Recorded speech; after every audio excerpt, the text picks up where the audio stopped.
bersama dengan rekan saya Nasrullah Hilabi yang berada di rumah duka saat ini. Ola, ada informasi terbaru apa dari rumah duka?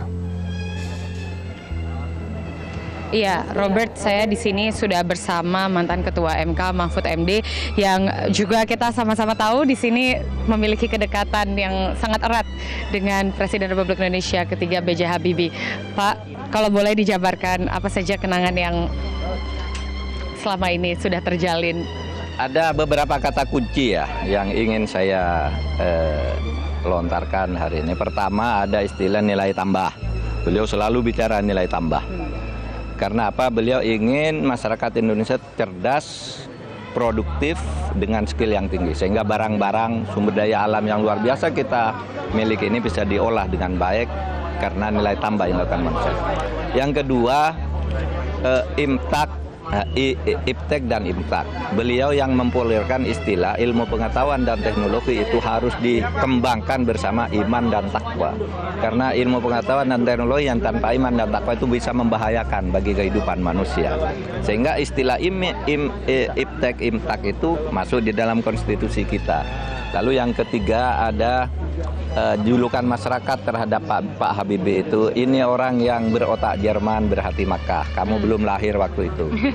Tapi waktu tahun 80-an itu, begitu bangganya orang pada Habibie, otaknya hebat luar biasa, mewakili kehebatan Indonesia di seantero dunia, tetapi juga cara beribadahnya, kesantunannya, cara beragamanya itu dalam. Sehingga beliau tidak putus selalu pergi ke Mekah. Orang mengatakan nih hati Mekah, meskipun otaknya Jerman gitu. Dia sering umroh, naik haji dan sebagainya. Dan saya pernah ketemu di sana.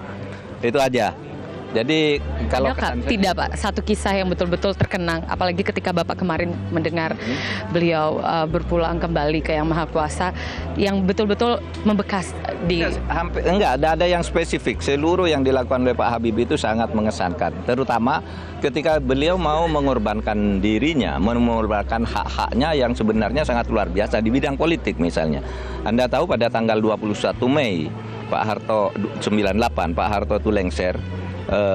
Baru 2 bulan Pak Harto menjadi presiden, Pak Habibie menjadi wakil presiden. Pak Harto lengser, Pak Habibie naik. Tapi Pak Habibie seharusnya kalau mau maksa, dan itu bisa saja memaksa dengan mudah, Pak Habibie itu bisa menjadi presiden sampai tahun 2003 sesuai dengan konstitusi, karena melanjutkan presiden yang berhalangan, kan gitu. Tapi Pak Habibie langsung mengumumkan, saya akan menyelenggarakan pemilu biar rakyat memilih sendiri pemimpinnya berdasar hasil pemilu yang bagus. Maka dirombak seluruh sistem politik. Dia percepat pemilu, dia lepaskan jabatannya. Ketika beliau ditolak laporannya tentang Timur Timur oleh MPR, sebenarnya tidak ada larangan untuk calon. Dan para pendukungnya masih ingin mencalonkan dia.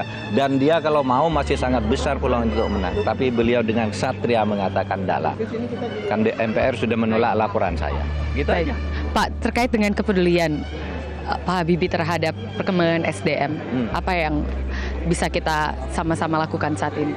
Ya kita harus membuat seluruh perencanaan itu secara baik lah kalau dari versi saya ya. Kalau visinya itu Pak Habibie agar SDM ini baik, bisa meningkatkan nilai tambah ya, maka manusia Indonesia harus diberi kesempatan mendidik, pendidikan secara baik, Iptek dan Imtaknya. Tetapi di dalam pelaksanaannya kan tersendat-sendat ini tugas kita.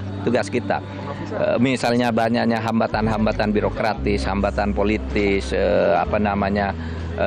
ketidakadilan dalam perdagangan, tugas kita. Visinya sudah diberikan oleh Pak Habibie. Nah, itu yang dibayangkan oleh Pak Habibie. Pak Habibie sendiri sudah meninggalkan nilai-nilai yang bagus untuk kita. Ya sudah kita ikhlaskan, beliau sudah pergi. Ya, gitu Mbak. Baik. Selamat. Terima kasih Pak. Baik, terima kasih. Iya, Robert, itulah tadi yang disampaikan oleh mantan Ketua Hakim Konstitusi Mahfud MD yang juga tokoh publik yang sangat dekat dengan Presiden Republik Indonesia ketiga B.J. Habibie. Banyak sekali warisan yang tadi dikatakan, selain juga memang Presiden Republik Indonesia ketiga B.J. Habibie betul-betul memiliki peran yang besar dalam pengembangan teknologi. Selain itu juga tadi yang betul-betul berkesan bagi seorang Mahfud MD ialah bagaimana tadi Presiden Republik Indonesia ketiga B.J. Habibie memiliki hati Mekah, tetapi pikiran dan juga otaknya adalah berasal dari Jerman, sehingga itu merupakan sebuah kombinasi yang sangat pas sebagai seorang pemimpin yang betul-betul menjadi inspirasi bangsa dan juga menjadi hal yang patut kita contoh tentunya untuk saat ini.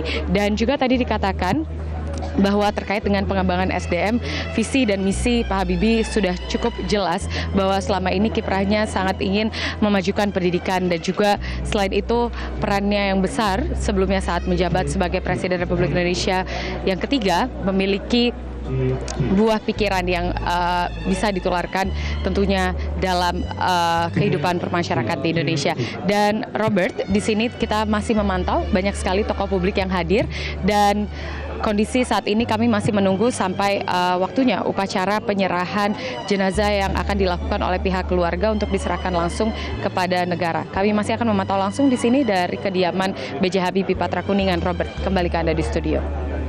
Baik, terima kasih Nasrullah Hilabi atas informasi Anda langsung dari rumah duka di kawasan Patra Kuningan, Jakarta Selatan.